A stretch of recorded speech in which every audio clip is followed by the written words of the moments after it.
Have you ever been in a situation where you're training your dog and you just get really, really frustrated? Yeah, me too. So today we're going to talk about how to handle it. Hi, I'm Laura from Doggy U, and I'm a certified guide dog mobility instructor, service dog trainer, and trick trainer. And today I'm going to tell you the story of myself getting really frustrated this week, what my options were, and how I handled it. Long story short, this week while I was training, Denver bit me really hard when going in to take a treat from my hand. So hard that I actually had to stifle a yelp, which very rarely happens because I trained adolescent German Shepherds for a decade. My hands are pretty darn tough, but he really got me. No, of course he didn't do it on purpose. I was just finishing up a training session at night, so I was in a dimly lit parking lot because I've started incorporating evening training sessions into his training to make sure that he is equally as good at night as he is during the day. But in any event, we were out in the parking lot. He went to grab the treat and he thought my thumb was a cookie, I'm pretty sure, and between that and being in Colorado where my hands are super dry and cracked because of the dry climate there, yeah, it hurt. And also, I was having a tough day. And it was the end of the day, and my brain pretty much stops working at like 4 o'clock or so, and I was just really, really tired. Now, in that moment, I had a few options on how I could deal with this situation, and several of them kind of flashed through my brain. And while I'm going to be talking about taking treats too hard, really, we're talking about all frustration and what our options might be in a training session when something doesn't go the way we'd like them to. Now, Denver has a little bit of a hard mouth, which means he takes treats a little bit more exuberantly with a little bit more teeth than I like. So I know that's something that I need to work on, especially after this little incident happened. And so I need to work on both my delivery and on clarifying how he should accept treats from me. That also could include strategizing about treat delivery method, like using a licky treat or like a licky squeeze bottle in situations where my hands are really dried and cracked and I want to be able to use gloves instead. But that's kind of a thought for next time. In that exact moment, I had options, and the first option would be to train. So doing exercises in that moment that are going to work on softening up his mouth, having him take treats nicely, having him lick treats out of my hand, that sort of thing. But piling on training could risk like an escalation in my frustration if I wasn't able to really quickly make headway. And on top of that, my thumb actually really did hurt. So that means that my experience, even if he was taking treats really nicely, I'm starting from this place of elevated sensitivity, which isn't a great place to start from.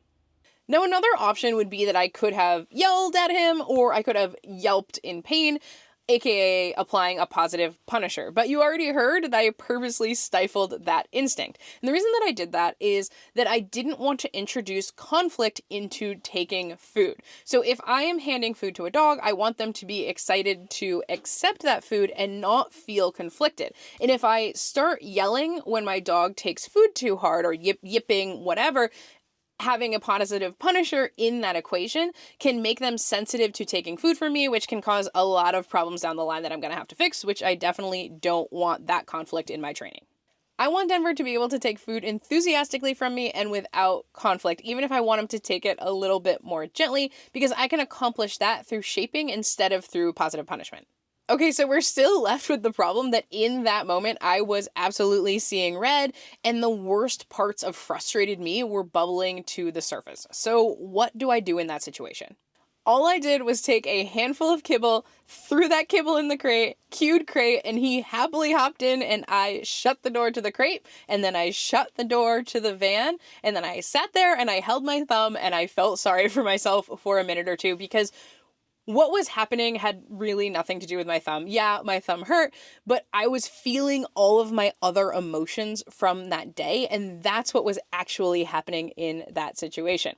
So once I'd had like a little pity party for myself for a minute or two, I got into my van, I turned the music up really loud, and I scream sang for the entire ride home. Totally a tangent, but I would love to know what you all think that I play when I need to like scream, sing, and get out some emotions on the ride home. So if you could put that in the comments, I would love to hear that and then check back and I will tell you what I was playing for those 30 minutes. And I think it might surprise you. Anywho, by the time I got home, I had decompressed significantly. Denver had no idea that I was having big feelings, right? He's just happily in his crate, chewing on some snacks, relaxing at the end of the day. I come home, big feelings have dissipated, we cuddle on the bed for a few minutes, and then we all just call it quits for that day. So let's talk briefly about kibble scatters and then 2 other important lessons that are going to significantly improve your training. Using a kibble scatter can be a great way to give yourself a moment to just think about the next steps that you need to do in your training.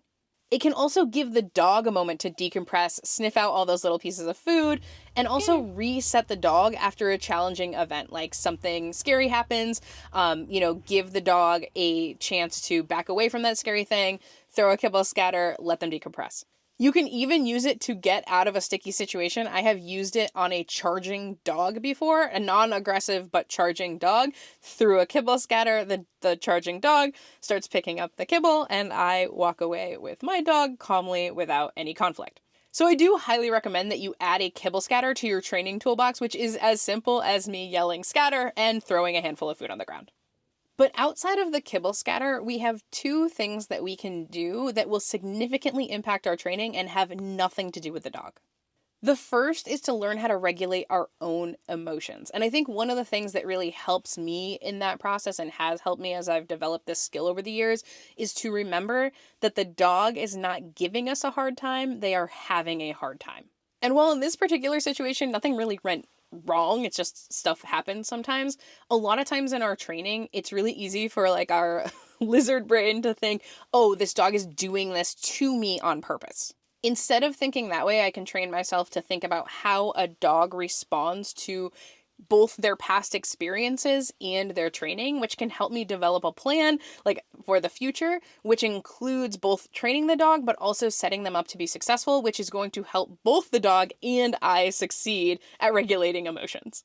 And then the second thing that we can do for both our relationship with our dog and our training, we can tackle before we've fully mastered our emotional regulation, because that can take quite a while, is to know ourselves, to better understand ourselves, and to understand when we're not going to be able to make good decisions in certain situations, and to end the session before we do something that we wish we hadn't done.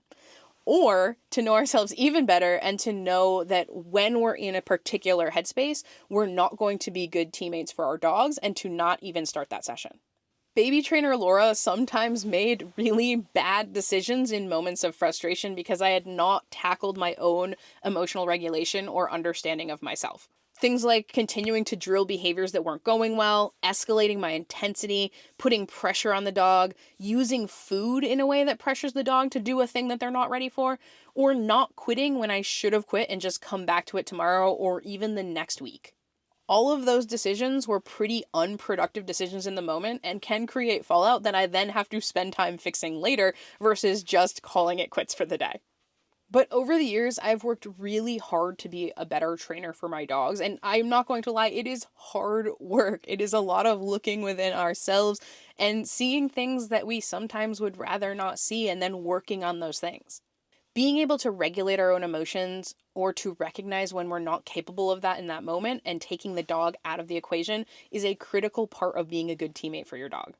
And every day that I can work on that means that I'm a better partner for my dog, even if that means just throwing a handful of kibble in the crate and trying again tomorrow. All right, y'all, I hope you enjoyed that video. If you can do me a favor and head on down and boop that like button, I would really appreciate it. And just a reminder that we are all humans just trying to do the best by our dog. And every day we're just going to get a little bit better for our dogs. You all have an awesome day, happy training, and maybe check out this video next.